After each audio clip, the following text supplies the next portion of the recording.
Hello student, कैसे हैं आप लोग। आज ये वीडियो मैं डाल रहा हूँ। इस वीडियो में 4 थ्योरम मिलेगा, ठीक है ना। और थ्योरम से बहुत सवाल पूछा है, मतलब एक थ्योरम तो कंफर्म एग्जाम में, हर बार एग्जाम में एक थ्योरम पूछा है बार बार, ठीक है ना। तो ये जो थ्योरम मैं दे रहा हूँ ना, इसमें 4 थ्योरम है। एक थेल्स प्रमेय और उसका विलोम है, 2 हो गया। एक पाइथागोरस है और उसका विलोम शायद है, ठीक है ना। तो ये 4 थ्योरम बहुत बार रिपीट हुआ है, ठीक है ना। मुझे संभावना लग रहा है कि संभावित है कि ये प्रश्न ना एग्जाम में छप जाएगा। तो बस आप लोग इसको पढ़ लो। छपे या ना छपे, लेकिन बहुत संभावना है, बिकॉज बहुत बार रिपीट हुआ है, ठीक है ना।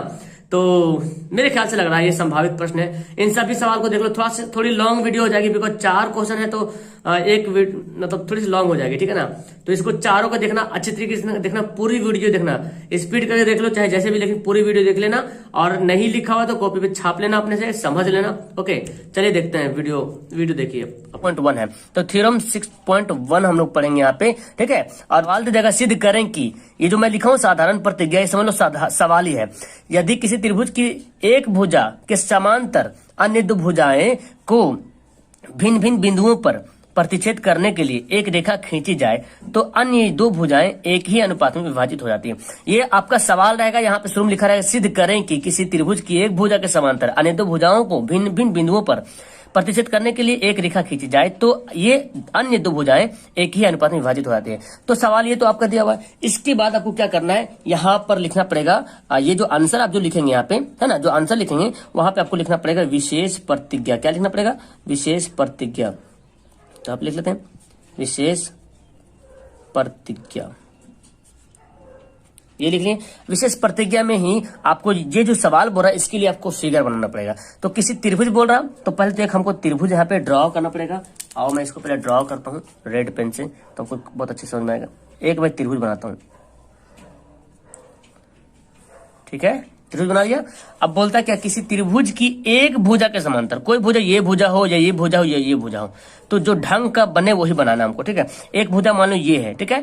ये नाम त्रिभुज का नाम भी दे दो, ए नाम का त्रिभुज, ए और बी सी नाम का त्रिभुज है, ठीक है। तो एक भुजा के समांतर, एक भुजा कौन हमारा बीसी मान लेते हैं, एक भुजा है। इसके समांतर अन्य 2 भुजाओं को भिन्न भिन्न बिंदुओं पर प्रतिच्छेद करती है। मतलब कहाँ पे प्रतिच्छेद करती है पता नहीं, लेकिन अलग अलग बिंदुओं पे करती है। तो मान लेते एक यहाँ पे है, देखो किसी त्रिभुज की एक भुजा, ये भुजा है, इसके समांतर कर रही प्रतिच्छेद, अलग अलग बिंदु पे कर रही। इसका नाम मैं रखता हूं डी और ई, ठीक है। ये करती है, खींची जाए तो अन्य 2 भुजाएं एक ही अनुपात में विभाजित हो। तो जो 2 भुजाएं बच रहा है ए डी और डी बी और ए और ई सी, यानी कि ये और ये सेम अनुपात में एक ही अनुपात में विभाजित होता है। यानी कि अगर ये 4 है, अगर एडी की लंबाई 4 है तो ए की लंबाई भी 4 होगा।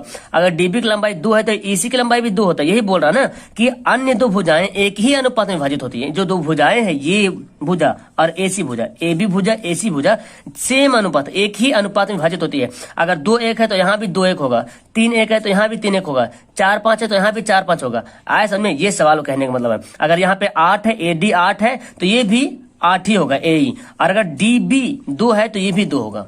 ऐसा में ये सवाल बोलता है। अब यहाँ पे जब विशेष प्रतिज्ञा करेंगे तो देखो सबसे पहले हमको क्या करना पड़ेगा, ये तो त्रिभुज आपको बनाना पड़ेगा। त्रिभुज बनाने के बाद आप पेंसिल से बनाए, एग्जाम में पेंसिल से बनाना। उसके बाद क्या करना, बी को ई से मिलाना, ठीक है। बी को ई से यहाँ पे मिलाएंगे तो डॉटेड लाइन से मिलाना। आप पेंसिल से बनाओगे डॉटेड लाइन से मिलाना है ना, डॉट लाइन से। और फिर यहाँ पे क्या करेंगे, एक त्रिभुज यहाँ पे बनाएंगे हम, एक यहाँ पे लंब डालेंगे और ई से यहाँ पे लंब डालेंगे और सबका नामकरण भी कर देंगे। इसका नाम मैं देता हूँ एन या तो एम और एन, ठीक है। ये आपका जो यहाँ पे जो है ना, ये कौन बना, लंब डाला है, ठीक है, लंब डाला है। ओके, अब हम यहाँ पे कर लिए। अब इसके बाद हम क्या लिखेंगे, साधारण प्रतिज्ञा। जो मैं लिखूंगा एकदम वैसे ही आपको लिखना है, और कोई भारी नहीं है, आराम से। पहले क्या, माना कि एबीसी क्या है, एक त्रिभुज है। यहाँ पे लिखना पड़ेगा माना कि त्रिभुज ए बी सी में भुजा बीसी, देखो बीसी है, बीसी के समांतर डी खींचेंगे तो भुजा बीसी के समांतर, बीसी के समांतर डीई, ये जो डी है, ठीक है, डीई रेखा खींचा, ठीक है। और लिखें डी रेखा खींचा, जो क्या करता है, जो ए बी से डी, देखो ए बी से डी, जो ए बी से डी बिंदु पर, जो ए बी से डी बिंदु तथा एसी से ई बिंदु पर मिलते हैं, ई बिंदु पर मिलती है ना, ई बिंदु पर मिलती है, इतना आपको लिखना पड़ेगा। यानी कि माना कि जो ए बी सी त्रिभुज ए बी सी में भुजा बी सी के समांतर डी एक रेखा खींचा, और ये कहां पे मिलता है, ए बी से डी और ए सी से ई बिंदु पर मिलती है। तो सिद्ध हमको क्या करना है वो लिखना पड़ेगा। तो सिद्ध करना है कि, तो यहां पे लिखूंगा, तो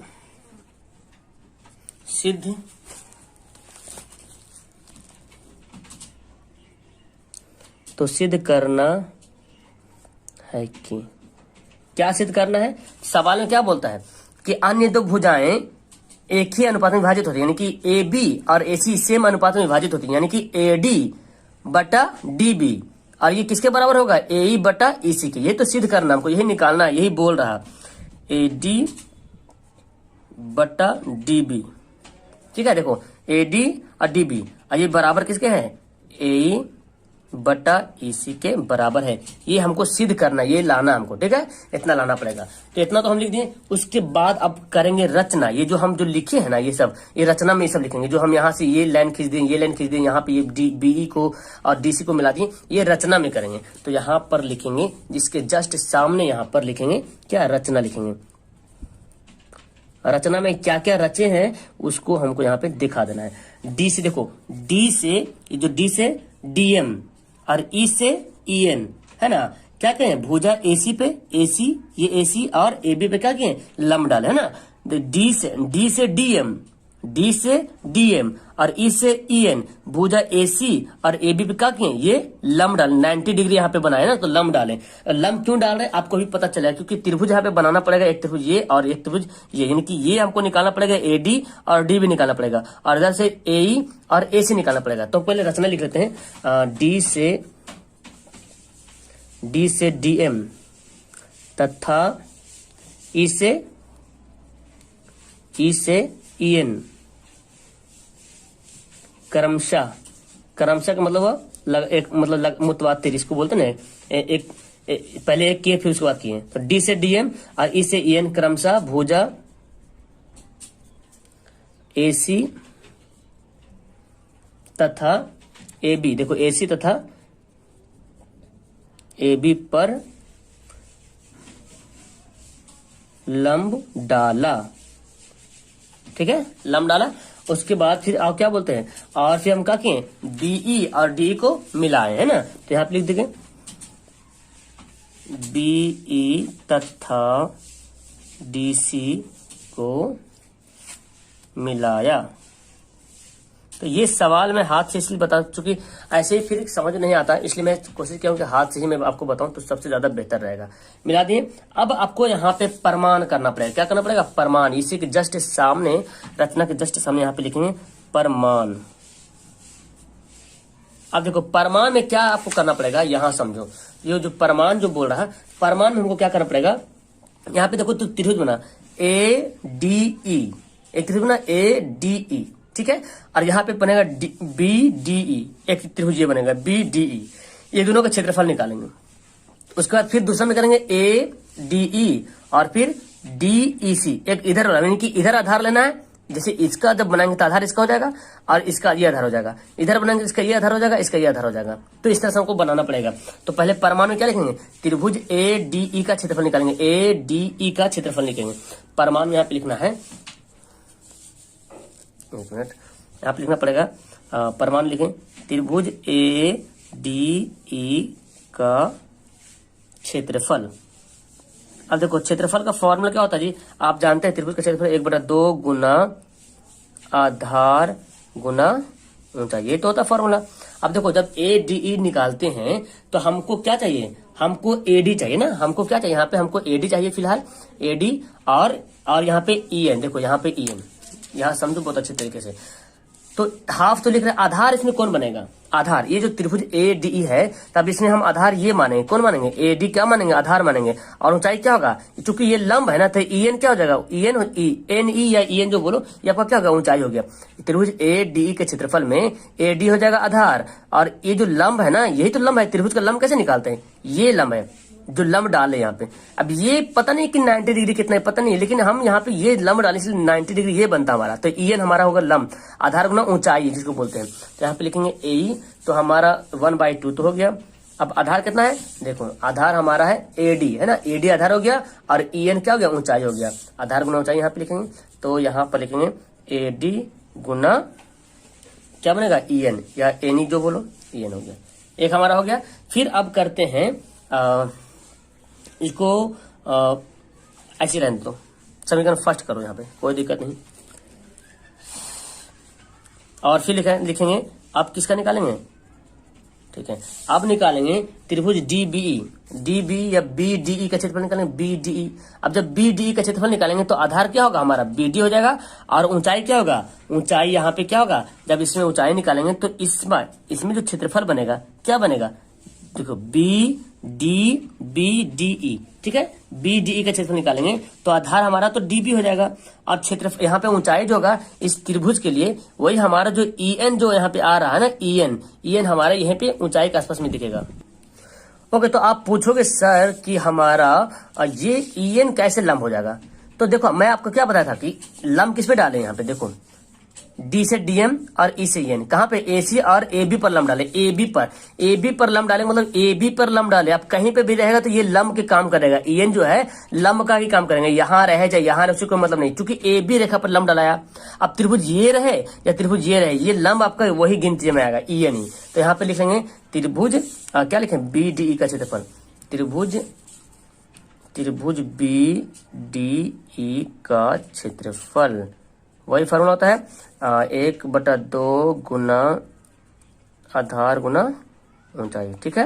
1/2 तो हमारा 1/2 हो गया। आधार देखो कितना है, यहाँ पे आधार क्या है, बीडी हो जाएगा, है ना, बीडी आधार, और ऊंचाई में वही ई एन हो जाएगा, क्योंकि लंब है तो लंब तो हमारा ऊंचाई वही निकालेंगे, ई एन निकालेंगे, तो हमारा बीडी हो जाएगा ये आधार, और ऊंचाई आपका क्या होगा, ई एन हो जाएगा, ई एन हो जाएगा, ठीक है। समीकरण सेकंड, अब सेकंड को फर्स्ट को सेकंड से क्या निकालेंगे, अनुपात निकालते हैं, ठीक है। तो फर्स्ट यहाँ पे लिखना पड़ेगा त्रिभुज यहाँ पे लिखेंगे त्रिभुज ए डी ई का क्षेत्रफल बटे, यहाँ पे फर्स्ट सेकंड नहीं लिखो तो बेहतर, कोई दिक्कत नहीं है, फर्स्ट सेकंड मत लिखो, लास्ट टाइम लिखना है यहाँ पे, फर्स्ट सेकंड यहाँ पे लिखो ही मत, जो बनेगा वो निकालना। ए डी ए का क्षेत्रफल यहाँ पे लिखिए इस तरह से करके, और त्रिभुज बी डी ई का क्षेत्रफल, ठीक है, ये लिख दिए। अब देखो त्रिभुज ए डी ई का क्षेत्रफल कितना आया, हाफ इंटू ए डी और क्या है, ई एन आया, और यहाँ पे क्या आया, half into B D into E N आया, ठीक है। तो हाफ हाफ कट गया, ई एन कट गया, क्या बचा, ए डी और बटा बी डी, ये हमको निकालना था। इसको मानो समीकरण फर्स्ट, ठीक है, इसको समीकरण फर्स्ट मानो। अब सेम इसी तरह से फंडा अपनाना है किसमें, अब इसी तरह का फंडा निकालना है, ए डी ई क्षेत्रफल, त्रिभुज ए ई डी कर लेंगे और फिर ई सी डी कर लेंगे, ये दोनों का क्षेत्रफल निकालना पड़ेगा, ठीक है। तो आओ यहाँ पे इसको बनाते हैं, यहाँ पर पीछे बनाते हैं,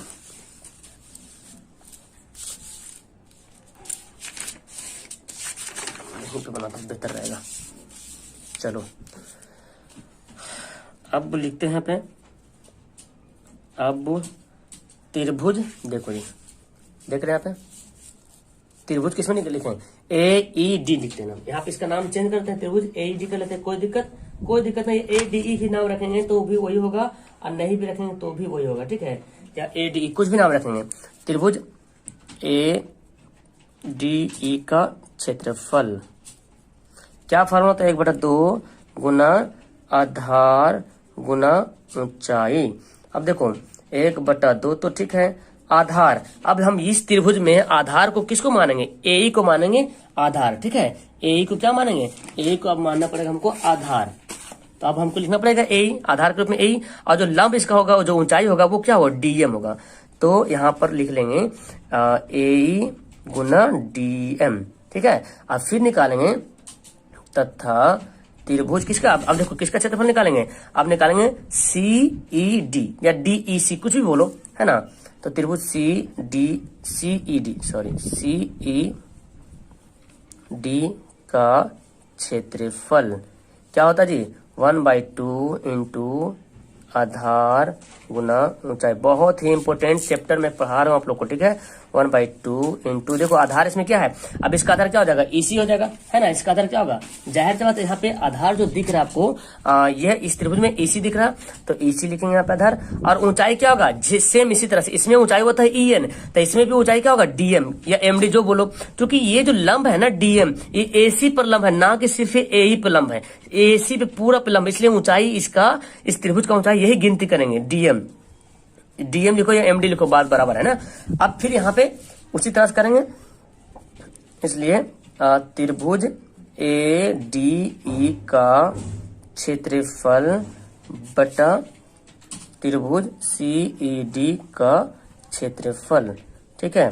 अब देखो जी, त्रिभुज ADE का क्षेत्रफल कितना आया, ADE का क्षेत्रफल 1/2, इसको लिख लेंगे 1/2 इंटू AE इंटू DM, ठीक है। और यहाँ पे 1/2 इंटू EC इंटू DM। अब देखो ये दोनों कटा, DM कट गया, अब क्या बचा है, AE बटा EC, है ना। ये समीकरण सेकंड। अब समीकरण फर्स्ट सेकंड को क्या कर लेंगे, क्योंकि दोनों सेकंड से बराबर हो जाएगा, तो यहाँ पे लिखेंगे अब समीकरण फर्स्ट बराबर सेकंड से, दोनों समीकरण को क्या करेंगे, बराबर कर देंगे। जब दोनों समीकरण को बराबर करेंगे तो पहला आपका समीकरण देखो कितना आया था, AD बटा D भी आया था, है ना, पहला समीकरण। और यहाँ पे दूसरा है AE बटा EC आया, तो यहाँ पे लिख लेंगे AD बटा क्या था, DB, है ना, AB बटा DB बराबर AE बटा क्या है, EC, है ना, AE बटा EC। अब ये आपका क्या हो गया, प्रूव्ड हो गया। तो इतना बनाना पड़ेगा आपको, ठीक है। ये थ्योरम सेम टू सेम आधारित है पहला वाला नंबर वाला, अगर पहला वाला समझ में आ गया और सेम टू सेम आधा से ज्यादा पूरा पहले ही तरह काम करेंगे इसमें, और कुछ भी नहीं है, लास्ट में थोड़ा सा आगे अलग करेंगे। ये सवाल आपका है, ये जो लिखा हुआ साधारण प्रतिक्रिया, ये क्या है, सवाल है। क्या बोलता है, यदि एक रेखा किसी त्रिभुज की दो भुजाओं को एक ही अनुपात में विभाजित करे तो वह तीसरी भुजा के समांतर होती है। लेकिन जो पहला थ्योरम था वो बोलता था कि कोई रेखा है, ठीक है, कोई रेखा है और किसी त्रिभुज के किसी भी भुजा में अगर विभिन्न बिंदुओं पे काटती है तो समान अनुपात में विभाजित करती है। तो समांतर रेखा पहले बोल रहा था उसमें, और बोल रहा था समान अनुपात में विभाजित करती है, ये सिद्ध करने के लिए। लेकिन यहाँ पे उल्टा पहले बोल रहा अनुपात में विभाजित करती है, इस सवाल में बोल रहा है कि दो भुजाओं को एक ही अनुपात में विभाजित करती है, तो तीसरी भुजा के समांतर होता है या नहीं होता, ये आपको सिद्ध करना है, बताना है आपको, ठीक है। तो आइए स्टार्ट करते हैं। जैसे जैसे मैं लिखूंगा बताऊंगा आपको, सेम इसी तरह से नोट करना है, और इसी को मैं भेजूंगा आपको, टेलीग्राम पर भेज दूंगा PDF। फिलहाल यहाँ पे देखिए कैसे बनाते हैं इस लेसन को, ठीक है। चलिए तो आइए स्टार्ट करते हैं। सबसे पहले आपको यहाँ पे लिखना पड़ेगा, इसके सामने यहाँ पे लिखेंगे विशेष प्रतिज्ञा। क्या लिखेंगे, विशेष प्रतिज्ञा। और एक बात और याद रखें कि एग्जाम में डायरेक्ट यही सवाल देता है, ठीक है, डायरेक्ट सवाल आता है। और यहाँ पे सिर्फ लिखा रहा है सिद्ध करें कि, अब पूरा सवाल यहाँ से तक रहेगा, सेम पूरा सेम टू सेम रहेगा, ऐसे ही तरह रहेगा, लैंग्वेज चेंज रहेगा लेकिन ऐसे ही रहेगा, कहने का मैटर वही है आपका। अब देखो सबसे पहले हम क्या करेंगे, त्रिभुज बनाएंगे यहाँ पे, जिसकी जो बोल रहा सवाल में। तो त्रिभुज यहाँ पे बना लेते हैं पहले। देखो त्रिभुज का नाम देता हूँ ABC। त्रिभुज क्या बोलता है, किसी त्रिभुज की दो भुजाओं को एक ही अनुपात में विभाजित करें। कोई रेखा है, एक रेखा मान लेता हूँ कि ये रेखा होगा, ठीक है। किसी त्रिभुज की यदि एक रेखा, किसी त्रिभुज की एक रेखा है, इसका नाम रखता है D और E, ठीक है। तो ये हो गया जो रेखा हो गया, तो जो DE है वो BC के क्या है, समांतर है। वो नहीं बोलता त्रिभुज की दो भुजाओं को एक ही अनुपात में विभाजित करते हैं। ये जो AB है और AC है, इन दोनों को समान अनुपात में विभाजित करते हैं। मतलब कि अगर ये AD 4 है तो AE भी 4 होगा, DB 2 है तो EC भी 2 होगा। आया समझ में, AD अगर 3 है तो AE भी 3 होगा, DB अगर 1 है तो EC भी 1 होगा, ये बोल रहा। तो बताना है कि ये जो रेखा है, ये जो DE है, ये तो AB और AC को विभाजित कर दिया समान अनुपात में, लेकिन जो बोलता है वह तीसरी भुजा के समांतर होती है, ये आपको सिद्ध करना है कि BC समांतर ED हमको सिद्ध करके बताना पड़ेगा, ठीक है। तो पहले हम करते हैं, यहाँ पे जो जो दिया उसको पहले लिखते हैं, ठीक है। और जैसे लिखता हूँ मैं, आप भी उसी तरह लिखेंगे, ठीक है। कोई हार्ड नहीं है, बस यहाँ पे 2-3 बार रिवीजन करेंगे, आप अपना कॉपी पे नोट करके आराम से समझ में आएगा। तो सबसे पहले लिखेंगे माना की रेखा DE त्रिभुज ABC की भुजाएं, त्रिभुज ABCD की भुजाएं कौन कौन भुजाएं हैं? AB, देखो AB और AC, AB तथा AC से क्रमशः, देखो AB पे D और AC पर E है ना, क्रमशः D तथा E बिंदु पर, क्रमशः D तथा E बिंदु पर क्या करते हैं? इस प्रकार मिलते हैं कि, इस प्रकार मिलती है कि क्या होता है? तो डायरेक्ट बोलता कि ये जो रेखा AD और DB है ये आपस में समान अनुपात में है ना, इस प्रकार मिलता है कि AD बाई DB और AE बाई EC, ये क्या होता है? ये नहीं बोल रहा सवाल में, इस दोनों एक ही अनुपात में विभाजित होती है। हम इसको लिखे हैं, इस प्रकार मिलता है कि AD बटा DB, AD और DB बराबर किसके? AE बटा EC, ये दोनों आपस में क्या है? बराबर, ये बोला मिलता है। तो सिद्ध क्या करना है? तो अब यहाँ पे लिखना है, तो सिद्ध करना है कि, ये लिखना बहुत जरूरी है, ठीक है। तो सिद्ध करना है कि, क्या सिद्ध करना है? ये बोल रहा ना कि आपस में जो तीसरी भुजाएं के समांतर है, कौन? ये वाला, यानी कि सिद्ध क्या करना है? BC समांतर है DE का, यही आपको क्या करना पड़ेगा? सिद्ध करना पड़ेगा। यहां तक लिख लेंगे। यहां तक लिखने के बाद आपको क्या करना है? सेम टू सेम फॉलो करना है जो मैं बताया हूं पिछले वाला वीडियो में। तो पहले यहाँ पे करेंगे रचना, इस त्रिभुज में कुछ रचना करेंगे। तो यहाँ पर आप इसके जस्ट सामने, यहाँ पे है ना, दिख रहा आपको, यहाँ पे जस्ट सामने लिखेंगे रचना। तो मैं इसको हैंड से इसलिए बता रहा था कि आपको अच्छी तरीके से समझ में आएगा। बोर्ड पर से सही से वीडियो दिखता नहीं है ना कभी कभी, और सिस्टम में भी कभी कभी मतलब सही से लिखावट नहीं हो पाता है। तो इसलिए मैं चाहता हूँ कि आपको नोट्स भी मिल जाए, इसका नोट्स भी बन जाएगा और आपको प्राप्त हो जाएगा अच्छी तरीके से। अब क्या करते हैं, रचना में, त्रिभुज में रचना करेंगे, वही जो B से D तक पहले मिलाएंगे डॉटेड लाइन से, B से E तक और D से C तक, ठीक है। और यहाँ पे भी लंब डालेंगे, D से M, सेम टू सेम उसी तरह बनाना है। यहाँ पे भी लंब डालें, D से M लंब डालें और इसका N, ये लंब डालें। यहाँ पे देखो, यहाँ पे लंब, यानी कि AB पर लंब डालें कौन? EN, और AC पे लंब डालें MD। यही बात को हमको लिखना पड़ेगा रचना में।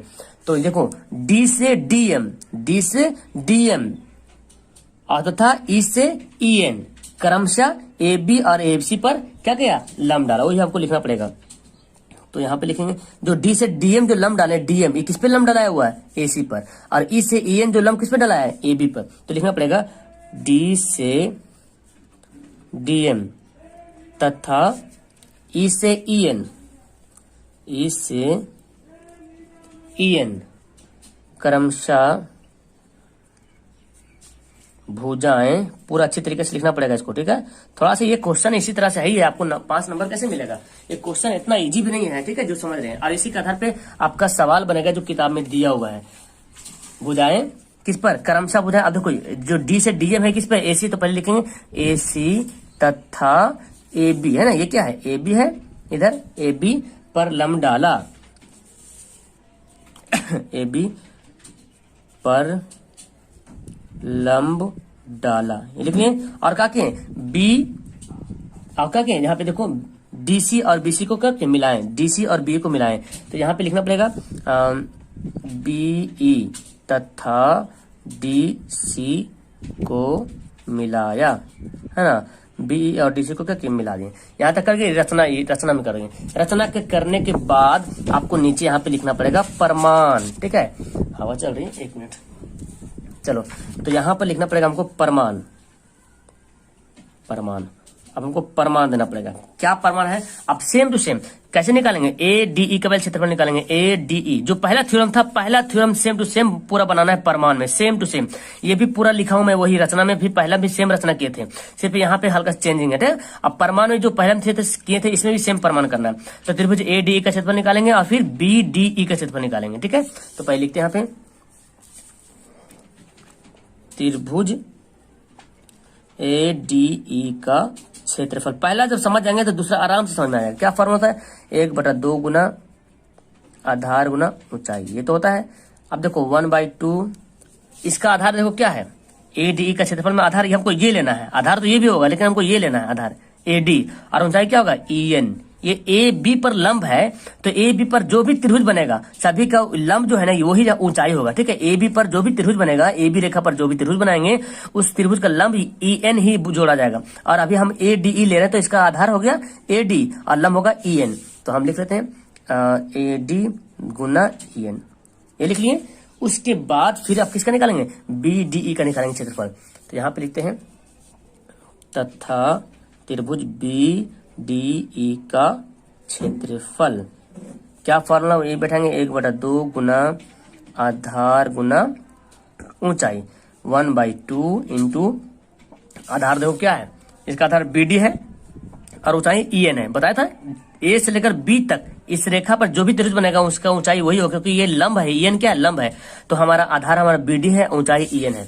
तो यहाँ पे लिखेंगे BD इंटू EN, हो गया। अब ये दोनों को करेंगे बटा में, यानी कि अनुपात निकालेंगे। तो यहाँ पे लिखते हैं त्रिभुज ADE, ये वाला बात लिख रहे हैं, त्रिभुज ADE का क्षेत्रफल बटे त्रिभुज BDE का क्षेत्रफल, ये लिख लिए।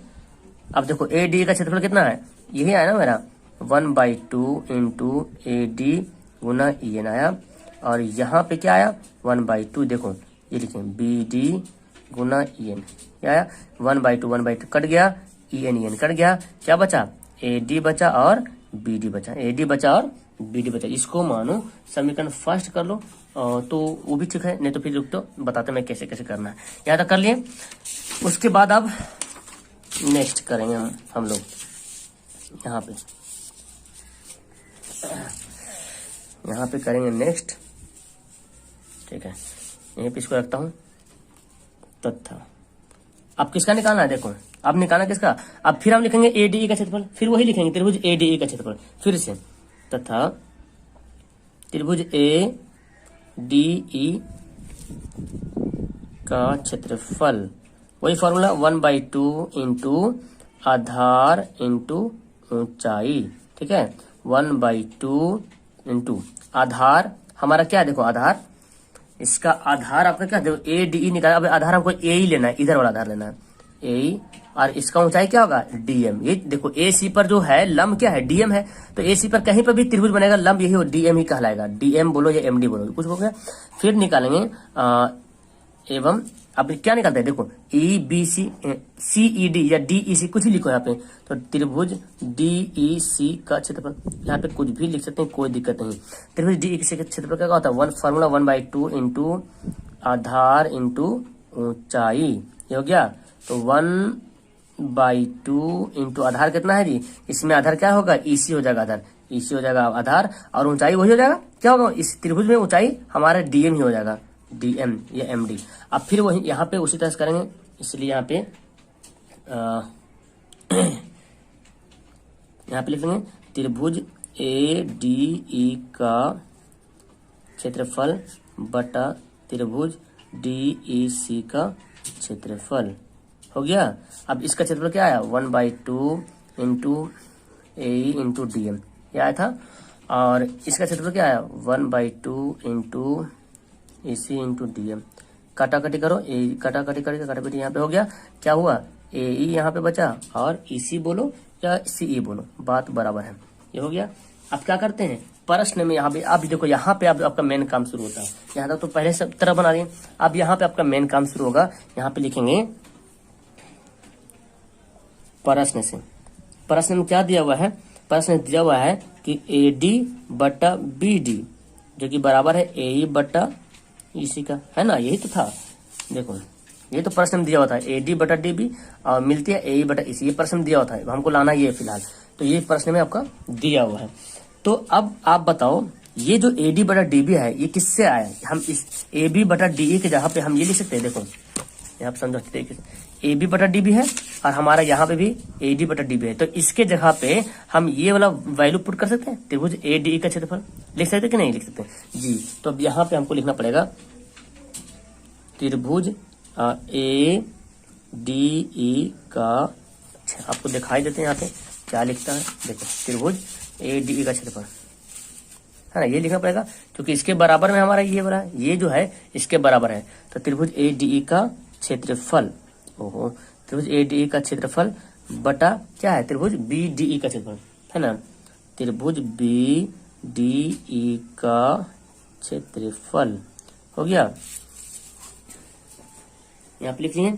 और यहाँ पे ये जो ए और ई सी है, तो यहाँ देखो ये जो अभी बनाए यहाँ पे, ये देखो ए और ई सी आया, ये किसके बराबर है, ए डी ई का क्षेत्रफल। यहाँ पे लिख सकते हैं त्रिभुज ए डी ई का क्षेत्रफल, फिर त्रिभुज डी ई सी का क्षेत्रफल। ध्यान से देखना, थोड़ा सा दिमाग भटकाओगे सब खत्म हो जाएगा। अब यहाँ पे जब देख लिए तो देखो ए डी मिल रहा, चाहो तो इसको काट दिया, कट गया, कट जब जाएगा यहाँ पे तो इसका मतलब अब क्या बचा, ये दोनों बचेगा, इसको इधर लाओ इसको इधर ले जाओ, गुना करो, इसके ऊपर में 1 बचा, इधर 1 बचा, तो इधर इसको 1 से गुना करे तो यही बचेगा, इसको भी 1 से गुना करे यही बचेगा। तो यहाँ पे लिखिए त्रिभुज बी डी ई का क्षेत्रफल बराबर है त्रिभुज डी ई सी का क्षेत्रफल। यहाँ तक लिखे, यहाँ तक लिखने के बाद अब आपको थोड़ा सा एक लाइन लिखना पड़ेगा जिससे आपको पता चलेगा। देखो अब बी डी ई का क्षेत्रफल, बी डी ई कहाँ पे है, बी डी ई का क्षेत्रफल किसके बराबर है, डी ई से का, डी ई सी, यानी कि ये आपस में क्या है, ये क्षेत्रफल, ये बी डी ये क्षेत्रफल और डी ई सी ये क्षेत्रफल आपस में क्या है, बराबर है ना, बराबर हो गया। तो जब बराबर है दोनों क्षेत्रफल, तो अब यहाँ पे अब आपको एक लाइन लिखना पड़ेगा। देखो मैं जो लिखता हूं उसको समझो, यहाँ लिखना पड़ेगा साथ ही बी, हाँ त्रिभुज बी डी ई तथा त्रिभुज डी ई सी एक ही आधार पर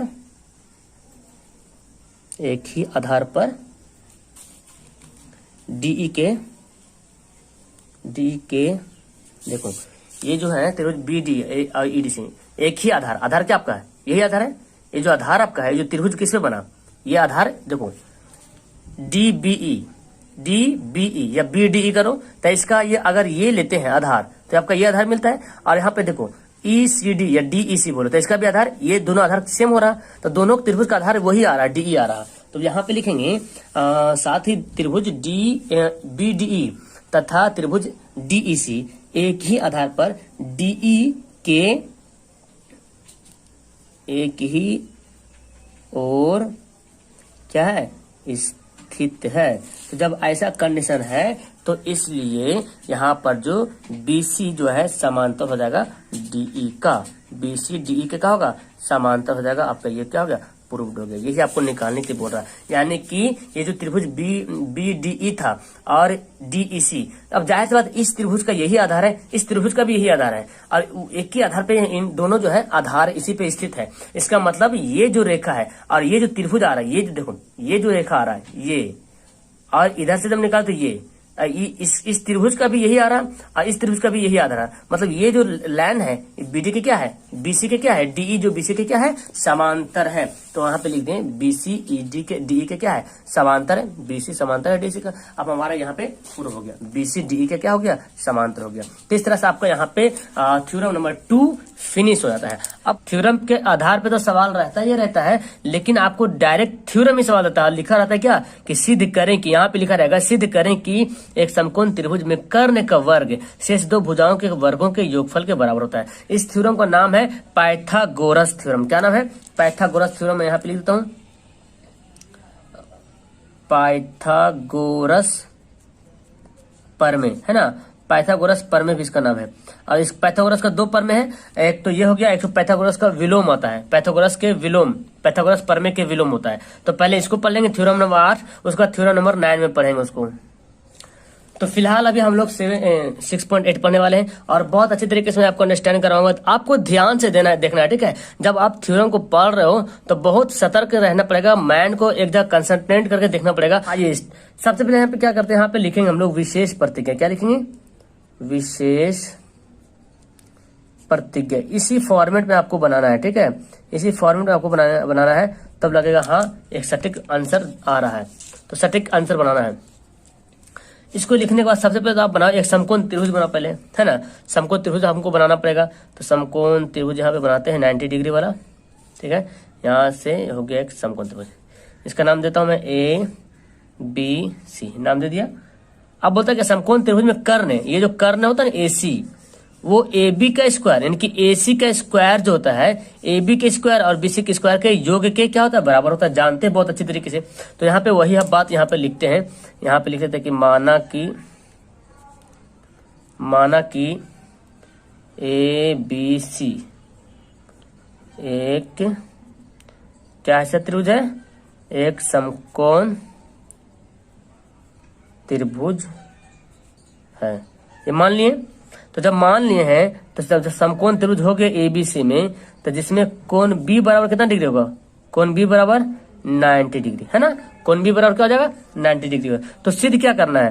तो सिद्ध करना है कि ज्यादा हार्ड नहीं ये वाला थ्योरम है, ठीक है। सिद्ध करना है कि जितना हार्ड था तो आप लोग पढ़ लिए हैं, 3-4 टाइप का थोड़ा था। सिद्ध क्या करना है कि कर्ण का वर्ग, कर्ण क्या है? AC। तो AC का जो स्क्वायर होता है वो शेष दो भुजाओं के यानी कि AB का स्क्वायर, दो भुजाओं के वर्गों का योग मतलब प्लस एक AB का स्क्वायर और एक BC का स्क्वायर। यही सिद्ध करना है कि ये जो है ना, जो कर्ण होता है AB के स्क्वायर और BC के स्क्वायर का योग के बराबर होता है। ये हमको सिद्ध करना है। चलो तो अब इसमें करेंगे रचना। तो इसके सामने लिखते हैं रचना।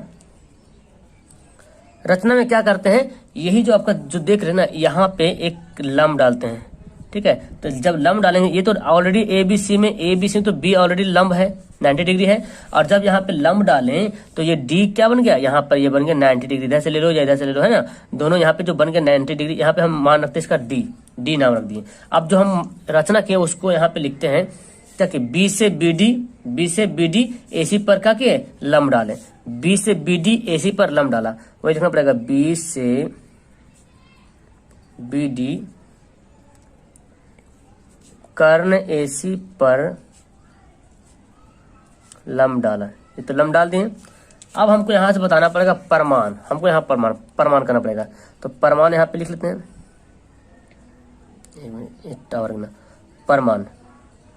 परमाण में आप क्या करना है? अब हम क्या करेंगे, देखो यहाँ पे दो त्रिभुज बन गया, ADB और ABC में। इससे पहले जो 7 नंबर थ्योरम पढ़े थे इसी के आधार पे था, इसी तरह उसमें भी था, बना हुआ था। उसमें मतलब क्या कर रहे थे? समरूपता सिद्ध कर रहे थे कि ADB और BDC समरूप है कि नहीं, और ADB और ABC समरूप है कि नहीं, और BDC और ABC समरूप है कि नहीं। ये तीनों हम लोग सिद्ध किए थे। लेकिन यहाँ पे हमको क्या करना है? ये सिद्ध करना कि इसका जो स्क्वायर होता है, इसका स्क्वायर के बराबर होता है। तो पहले ADB त्रिभुज लेते हैं और फिर ABC में लेते हैं।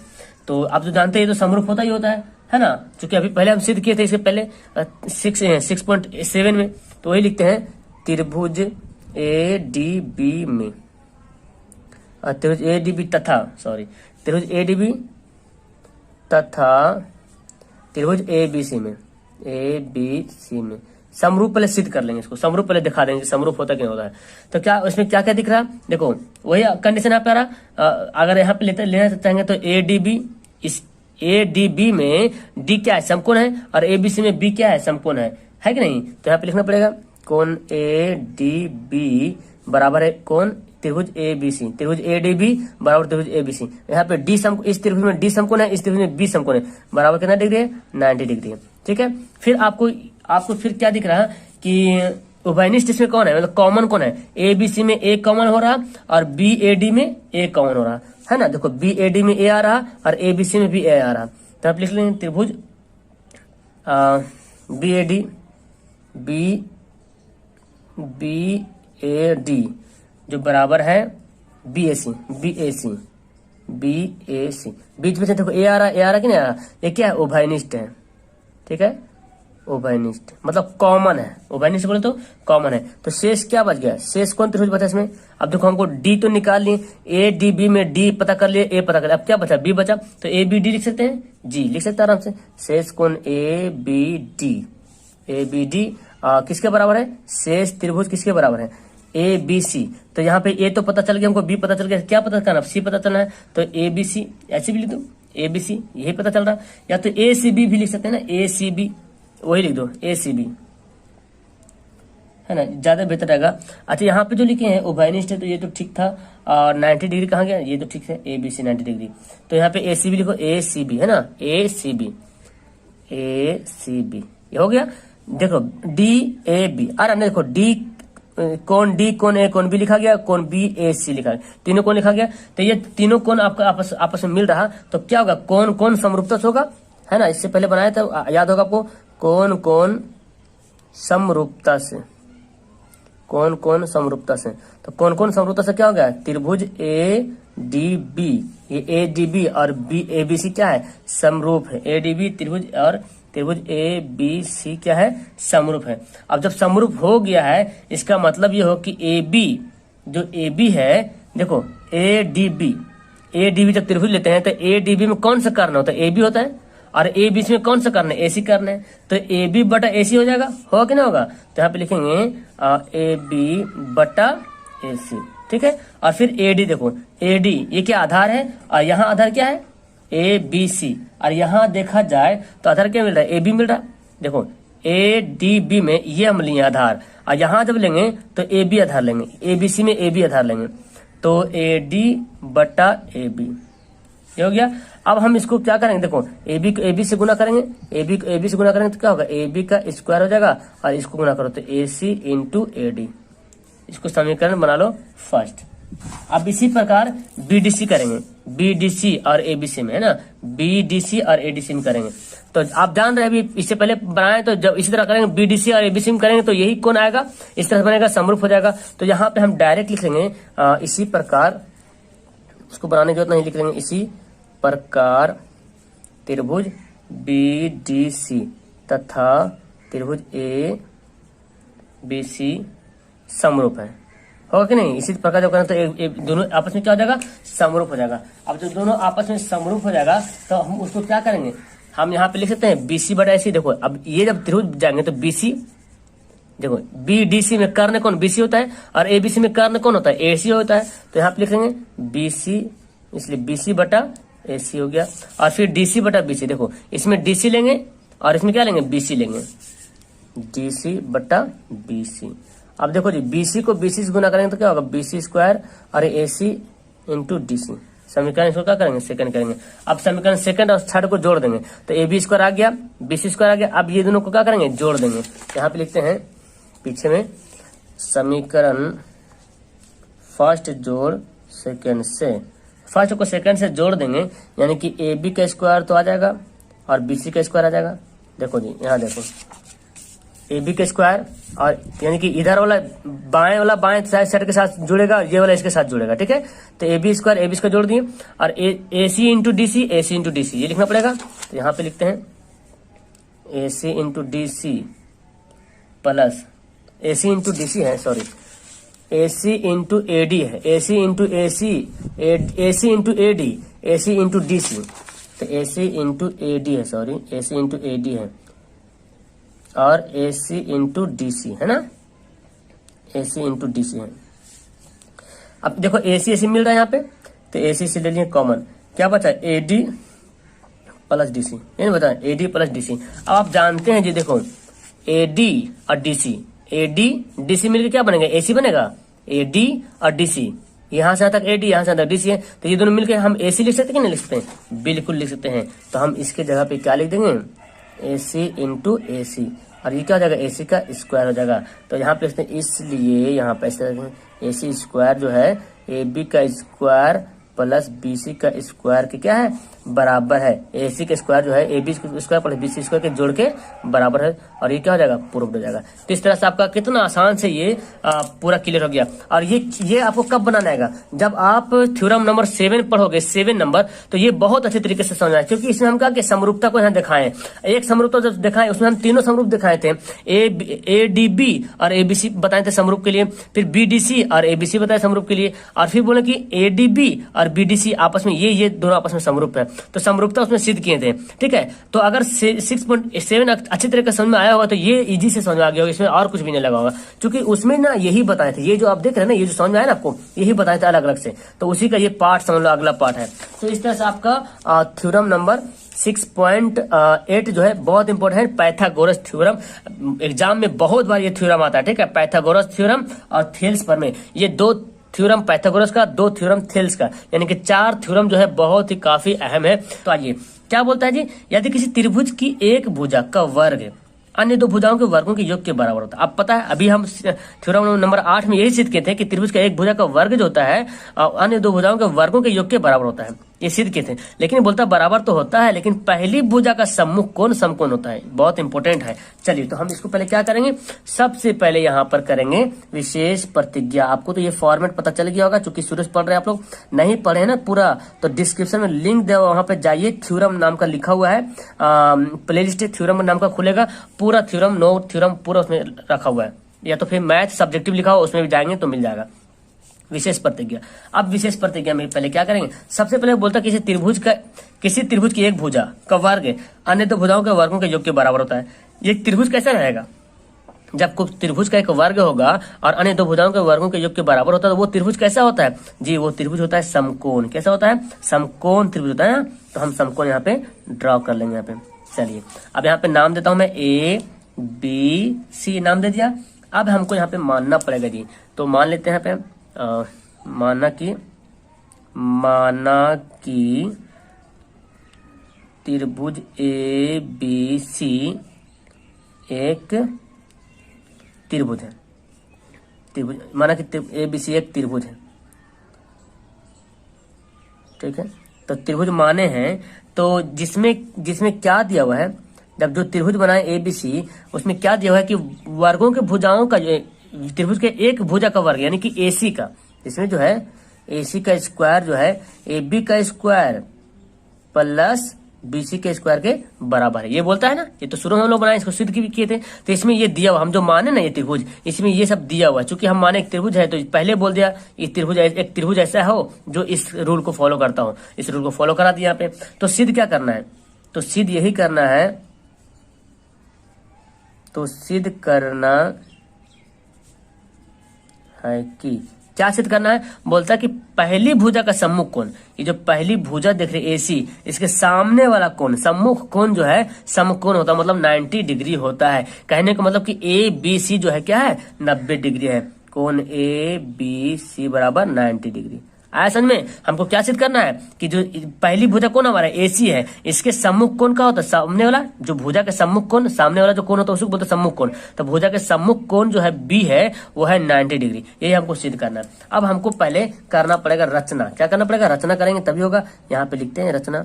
अब रचना क्या करना पड़ेगा, इसी त्रिभुज के बगल में एक और त्रिभुज का निर्माण करना पड़ेगा हमको यहाँ पर। तो यहाँ पे एक इस तरह समकोण त्रिभुज का निर्माण कर लेते हैं। यहाँ पे बन गया, यहाँ पे मिला देंगे। ठीक है, इसका नाम रख देता हूं मैं DE और F, ये 2 त्रिभुज हो गया। और यहाँ पे एक तो जान रहे हैं 90 डिग्री। अब जो हम यहाँ पे निर्माण किया उसको लिखते हैं। यहाँ पे हम लिख लेते हैं कि क्या लिखते हैं यहाँ पे, देखो त्रिभुज DEF का निर्माण किया है ना, बनाया हम लोग। निर्माण इस प्रकार किया कि, अच्छा इस प्रकार लिखेंगे, इस प्रकार किया कि, या इस तरह किया कि, जो भी लिखें, इस प्रकार किया कि। कैसे किए हैं कि कोण A जो है कोण D के, सॉरी भुजा जो DE जो भुजा है वो AB के बराबर है, और जो EF भुजा है वो BC के बराबर है। तो यहाँ पे लिख लेंगे DE जो है आपस में AB के क्या है बराबर है, और EF जो है वो क्या है BC के बराबर है। और इसमें जो ये जो हम कोण दिए 90 डिग्री, और यहाँ पे लिख लेंगे कोण DEF जो है कितना है 90 डिग्री। यहाँ पे तथा लिखे तथा त्रिभुज एक कोण एबीसी डीईएफ क्या है 90 डिग्री। यहाँ तक हम इसको रचना किए। अब रचना किए तो अब यहाँ पे करेंगे क्या, प्रमाण। क्या कर देंगे, प्रमाण। तो अब हम रचना में कर दिए हैं कि डीईएफ को बना दिए 90 डिग्री, समकोण बना दिए। अब समकोण बना दिए हैं तो उसमें तो ये रूल फॉलो करेगा इसके हिसाब से डीएफ का स्क्वायर बराबर डीई का स्क्वायर प्लस ईएफ का स्क्वायर तो फॉलो करेगा, क्योंकि समकोण बन गए तो फॉलो तो करना ही करना है। करने का स्क्वायर जो है बाकी दो भुजाओं के स्क्वायर के जोड़ के बराबर होता है। तो ये हमको यहाँ पे लिखना पड़ेगा प्रमाण में त्रिभुज डीईएफ में, त्रिभुज डीएफ में। तो डीएफ में क्या होता है कि कोण डीईएफ जो है 90 डिग्री है। जब 90 डिग्री है तो पाइथागोरस, यहाँ पे लिखूंगे 1 मिनट, तो पाइथागोरस प्रमेय से, ये बहुत आने वाला है ये वाला सवाल, प्रमेय से क्या होता है कि डीएफ का स्क्वायर डीई का स्क्वायर प्लस ईएफ का स्क्वायर होगा। पाइथागोरस प्रमेय तो यही बोलता है कि डीएफ का स्क्वायर बराबर होता है डीई का स्क्वायर प्लस ईएफ, दिख रहा है ना ईएफ, तो ईएफ का स्क्वायर। ये तो हो गया है ना, यहाँ तो हम लोग कर लिए।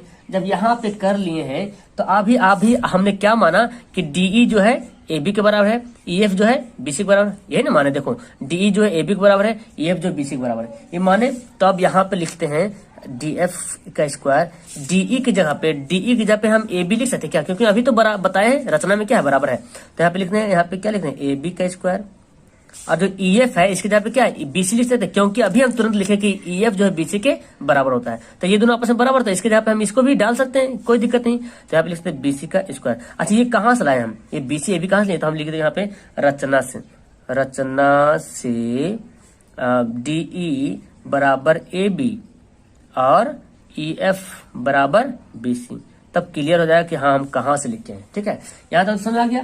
किंतु दिया हुआ क्या है, देखो किंतु दिया हुआ है कि क्या दिया हुआ है जी, कि AC का स्क्वायर बराबर होता है AB का स्क्वायर प्लस BC का स्क्वायर, यही तो दिया हुआ है। तो यहाँ पे लिखते हैं किंतु दिया हुआ कि AC का स्क्वायर बराबर है AB का स्क्वायर प्लस BC का स्क्वायर, ये क्या है दिया हुआ है। अब यहाँ पे पता चल गया कि AB का स्क्वायर और BC का स्क्वायर दिया हुआ किसके बराबर में, AC के स्क्वायर में। तो यहाँ पे तो देखो ये जो हम लाए ना अभी, हम AB के स्क्वायर प्लस BC स्क्वायर, यहाँ भी देख रहे हैं आई किसके बराबर है, DF के बराबर है कि नहीं, DF के बराबर। तो क्या हम इसके जगह पे DF लिख सकते हैं, क्यों नहीं लिख सकते यार, आराम से, क्यों नहीं, इसके जगह पे हम लिख सकते हैं DF का स्क्वायर, क्योंकि अभी हम यहाँ पे लिखे हैं दिया हुआ क्या है, ये दिया हुआ है, तो इसके जगह पे हम इसको डाल सकते हैं, यही तो है हमारा AB के स्क्वायर प्लस BC के स्क्वायर। इसके जगह पे हम क्या लिख दिए, DF का स्क्वायर लिख दिए। तो DF का स्क्वायर यहाँ पे लिख दिए हैं, तो स्क्वायर स्क्वायर काट दो, कर सकते हैं स्क्वायर काट दिए, तो हम इसको लिखते हैं DF बराबर AC, ऐसे लिख दिए। अब ये हमारा समीकरण बन जाता है फर्स्ट। अब ज्यादा लंबा नहीं जाने वाला है, आप क्या करेंगे DEF और ABC त्रिभुज निकालते हैं, DEF और ABC में बनाते हैं। यहाँ पे लिखना पड़ेगा, अब त्रिभुज DEF तथा त्रिभुज ABC में हो गया। इसमें क्या है, इसमें क्या भी रचना से पता किए कि DE जो है AB के बराबर है, EF जो है BC के बराबर है ना। और समीकरण फर्स्ट में अभी क्या निकाले, DF जो AC के बराबर है। समीकरण जब फर्स्ट बनाया तो DF जो है AC के बराबर भी हो गया।